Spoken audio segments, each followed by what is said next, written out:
Salam alaikum, bienvenue dans votre quatrième leçon d'arabe.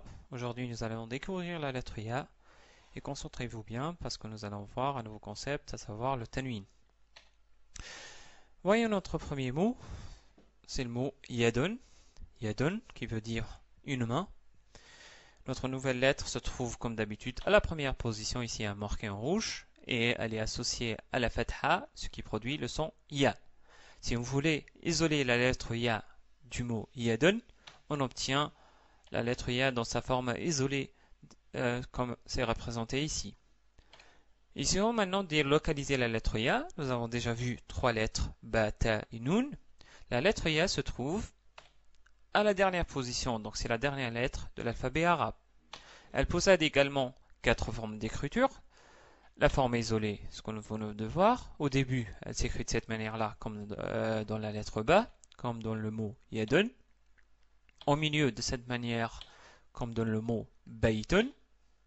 Enfin, elle s'écrit d'une manière spéciale par rapport à elle, donc différente par rapport à la lettre Ta et Ba à la fin, comme dans le mot Saryun, Saryun qui veut dire arrosage. Appliquons maintenant les voyelles courtes et longues sur la lettre Ya. On obtient avec la fatha Ya, avec la dhamma Yu, avec la kasra Yi, avec la voyelle longue Ya, alif Ya, avec la voyelle longue Waw You, avec la voyelle longue Ya, Yi.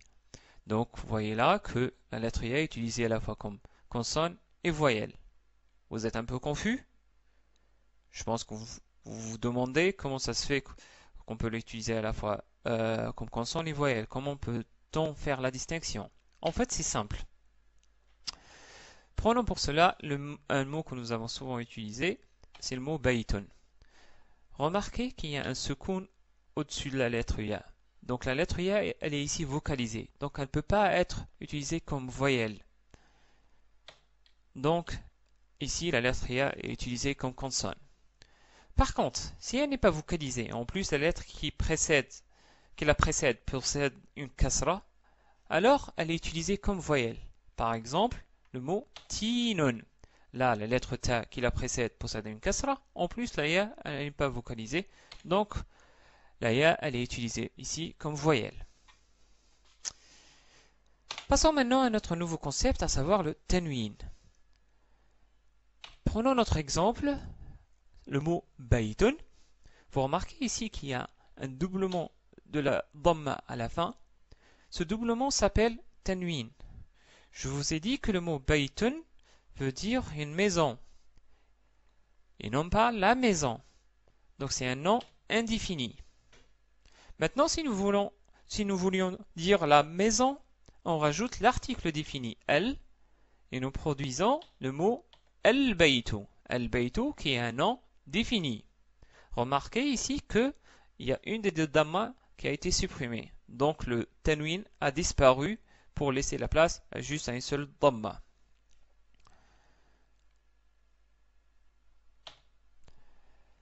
Tous les noms que nous avons déjà vus étaient dans la forme indéfinie. Yadun, Nujumun, Bintun. Il y en a d'autres aussi. Vous remarquez ici qu'il y a un doublement de la dhamma à la fin. Vous allez me dire que vous ne remarquez pas un doublement de la voyelle dhamma, car on voit à la fin ce symbole-là. En fait, c'est juste une forme de raccourci utilisé par le clavier qui remplace les deux dhamma. Mais ça veut dire exactement la même chose. Que ce soit l'une ou l'autre, ça marque un doublement de la dhamma. Bien, je pense que c'est clair pour le tanwin avec la dhamma. Maintenant, il faut savoir qu'on peut utiliser aussi la fatha doublée ou la kasra doublée. Donc ne soyez pas étonnés si vous voyez un doublement de la fatha comme dans la phrase ishtaraytu baytan. Ici, le mot baytun s'est transformé en baytan avec un doublement de la fatha. En fait, le tanwin, le type de tanwin avec doublement de dhamma ou doublement de fatha ou encore ce que nous allons voir un doublement de kasra dépend de la règle grammaticale et la position du mot dans la phrase. Ces règles grammaticales, nous les verrons par la suite, Inch'Allah. Mais maintenant, sachez seulement que on peut utiliser un doublement de la dhamma, de la fatha ou de la kasra. On peut utiliser également un doublement de la kasra comme dans l'exemple marartu bi baytin jamilin. Remarquez qu'au milieu, on a utilisé baytin au lieu de baytun ou baytan. Donc, nous avons trois sortes de tanwin. Un tanwin avec un double de la fatha comme dans tan, donc on prononce tan. Un doublement de la dhamma comme dans tun, donc on prononce tun.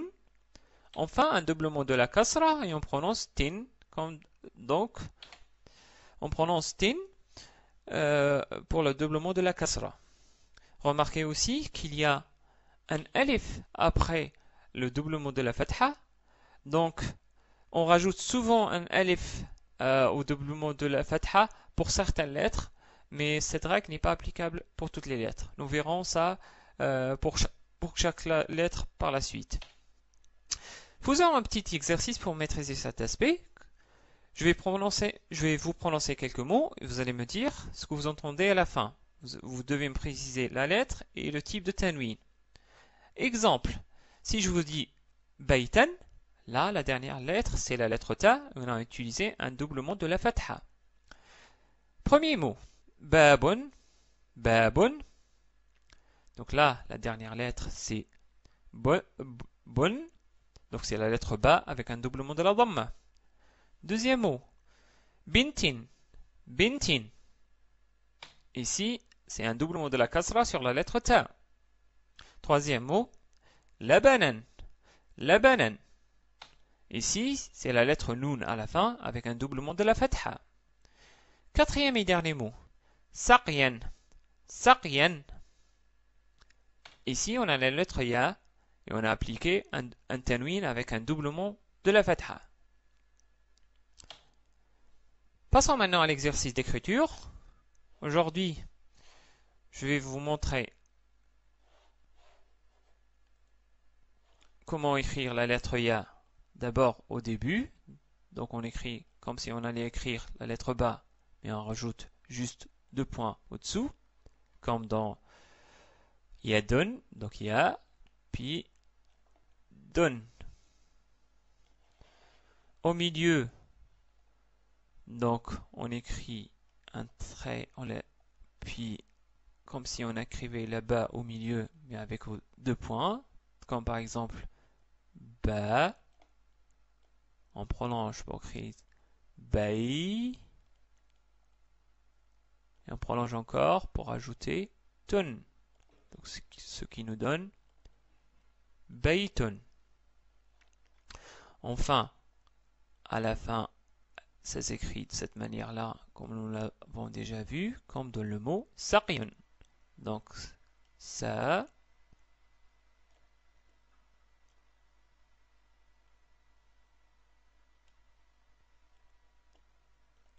aq,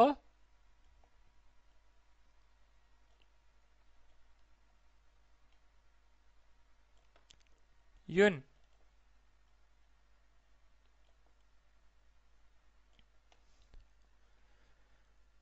Voilà. On a terminé avec notre cours.